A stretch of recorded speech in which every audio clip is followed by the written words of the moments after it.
Hello class, this is your teacher Mr. McDougall with today's Photoshop tutorial. In this one I'm going to teach you how to weave text through subjects, kind of like you see here. We're going to take these subjects that are standing here or jumping or something, and we're going to put this cool text looking like it's weaving through their bodies. So that's the one for today, text weaving. As always, download today's exercise files. Since this is exercise classwork, download all of the exercise files and open them up in Photoshop. So pause this video to do that if you haven't done that already. And we'll start here on text 01. Okay, so the first thing we're going to do, for the majority of this, we're going to edit as non-destructively as possible. There will be a little bit of destructive editing on one of the last steps, but I'll get to that when we get there. Let me explain what we're going to do for the beginning. For the first part, we're going to edit non-destructively by duplicating our background layer. So click on your background layer and Command J to duplicate it. So the background layer will remain untouched. This is the one we're going to start editing. For this first one, we are going to select our subject and create a layer mask. So let's start doing that. Let's jump back to our quick selection tool. As I mentioned, that is a tool we are going to use a lot in this course. So start selecting the girl. Get her as cleanly as you can quickly. Don't worry too much about the hair. We will clean that part up with select and mask. Focus more on the rest of her body first. And again, the quick selection tool is made to do just that. It's made to select things quickly. So take your time. If you're still struggling with it, that's okay. Make sure you zoom in. So it's better to start kind of wide like I just did to get a rough quick selection, but then I got to zoom in because I can see there's parts I need to fix. So zoom in, clean up any parts you need to. Make sure you get her whole body, making your brush smaller as needed. And make it as clean as possible. You don't have to be on a microscopic level. It just needs to be a quick border because we'll clean that up with the selected mask. We'll get a little bit about there. Again, don't worry so much about the hair for right now. We will get to that in a second. So I'm going to just do that for right now. The selected mask will help clean up the hair. So you don't have to worry about going over every single strand with the quick selection tool. Make sure you deselect under the chin. And we get all this right here. Get all that. And don't forget any part of her body. Again, I'm going slowly with you so you can do the same thing.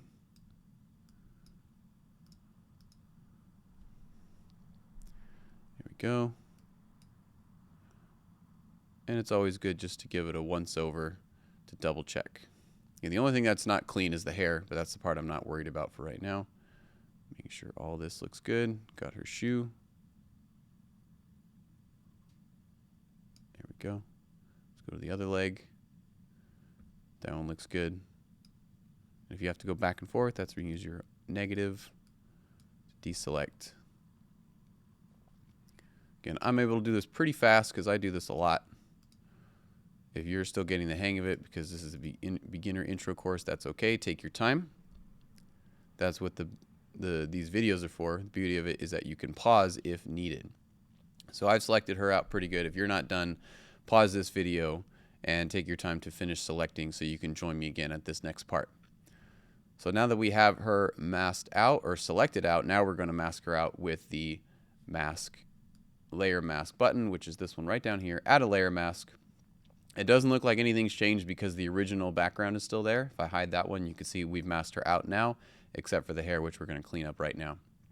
So let's go to her mask, click on the mask, and come up here to properties and do select and mask so we can clean up these areas right here. You can see these obvious spots I need to fix, which is her hair.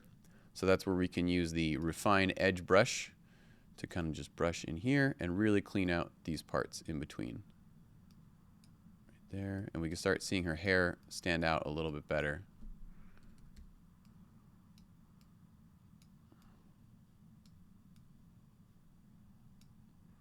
So the refine edge brush will help clean up our selection. That's why I told you not to worry about it too much. This is the one we just practiced a few lessons ago.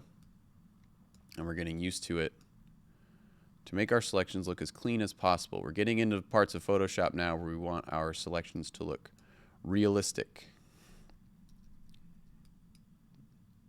You can use this on other parts. For this one, you could use it potentially on other parts of her body because her skin is different from the background. On the other examples, it was harder because the skin and the background were the same color, but this one not so much. The background is gray, so it makes it easier to use the refine edge brush on different areas. That looks good. Okay. Perfect. Here we go. Excellent. So when you're done, click OK. Again, if you're not done, pause the video, take your time. The best thing about the selected mask is you can always go back in and do it again if you feel like you did not do it correctly the first time. All right, so the next thing we're going to do is this layer. Now we're going to convert it into a smart object because we're going to add some brushing and mask to it next. So we need it to be a smart object. So right click on this layer and do convert to smart object. It will do this and it will make it look like your layer mask is gone, but it is actually still there. We can get it back if we needed to. However, we don't need to right now. So, but just be assured that it is there, or you can always Command Z if you need to undo and go back to something. But let's make sure it's a smart object because now we are going to add another mask to it. Click add a layer mask again.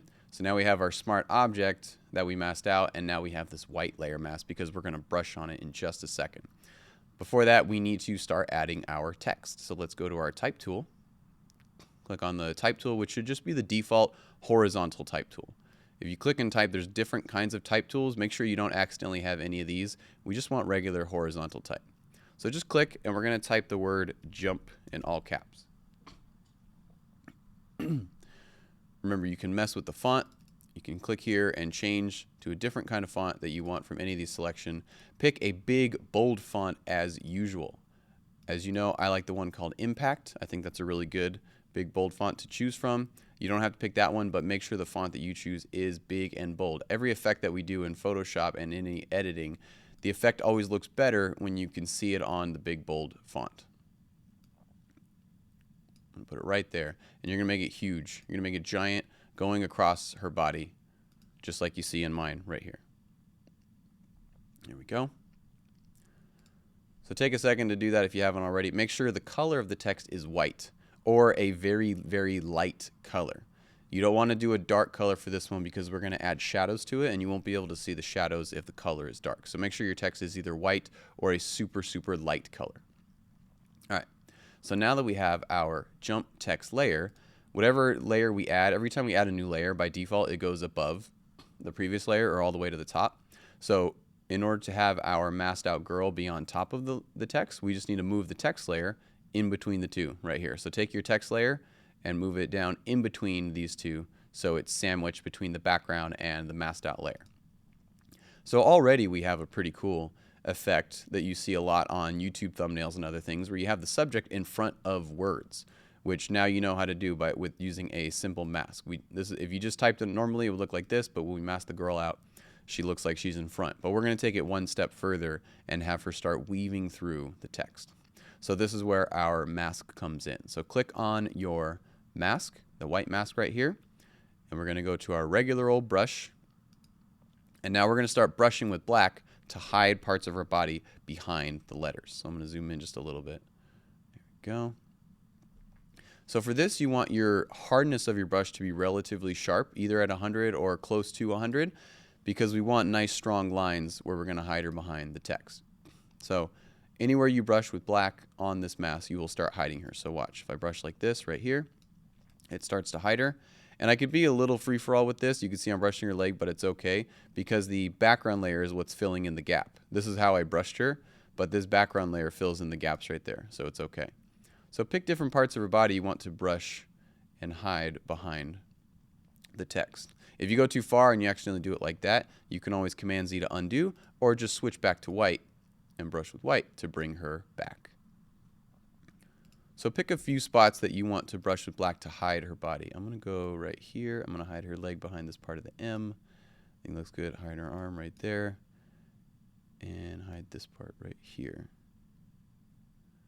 Okay, I like that. It looks like now she's jumping kind of through behind the letter U and the letter M. Actually, I'm going to change my mind about this part of the U. I'm going to bring this back. There, I like that. I guess the beauty of it is you can brush to change your mind however you like. All right, that's looking good. So now she's weaving through the text. The last thing we're going to do is to make it a little bit more convincing by adding a burned shadow to the text to make it look like she's actually going through the text and she's casting a shadow on the text itself. So let's do that. So to do that, we're going to do our text layer. However, we can't use the burn tool on a text layer. So if I go to my burn tool, which if you don't see yours right over here, it'll be grouped either with the dodge tool or the sponge tool. If you don't see the burn tool, it looks like this. Look for this dodge tool one, click and hold, and you'll see it right there. It looks like a little hand. So with the burn tool, if I try to click and burn on the text, it's going to tell me this. It says you can't do that because you can't burn a text layer. So this is the only part of destructive editing that we're going to do for this effect. We have to rasterize the text. So make sure your text is exactly the way you like it, because now we're going to right click on the text layer and do rasterize type. That will convert it into an image layer. It is no longer text. It is no longer able to be edited. So that's why it's destructive editing. But now that it's been rasterized, now we can use our burn tool on it. So with the burn tool, you also may not notice anything because we have a light colored text. So you'll need to come up here to range and change it to highlights. That way it knows to look for highlights to add the burn shadow to. So change the range to highlights since it's a white text. And now we're going to start adding a burn shadow to any of the parts where she's on top of the text, like right here. So I'm going to start brushing right here very lightly. And you can see what's starting to happen is it's starting to create a shadow on the text. Make sure you have the text layer highlighted so it's only affecting the text layer and not her. Be careful with the burn tool again. Don't go over it too hard. Just go over it a couple of times very lightly and slowly, because you can't undo a burn stroke. So you have to go over slowly. You can only do Command Z to undo something, but one step at a time. Nice and easy. So just pick the parts where she is on top of the text. It's like right there, she's on top, right down here. So she's casting a shadow. You can see I'm going nice and easy, just going over a couple times. As you go over the same spot multiple times, the shadow starts to get darker. Right here where her foot is. If you weaved it differently than mine, then yours might look a little bit different if you weave different parts of her body. See, I'm not going to do it right here because she's behind the text. That's not what I want. And then right here where her head is in front of it. Just going over. You can see I can brush here and it's not affecting her at all because I'm only brushing on the text layer. It's not affecting her. There we go. Just loosely around the edge.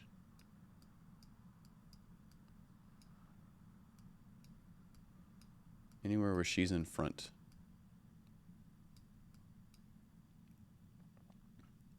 There we go.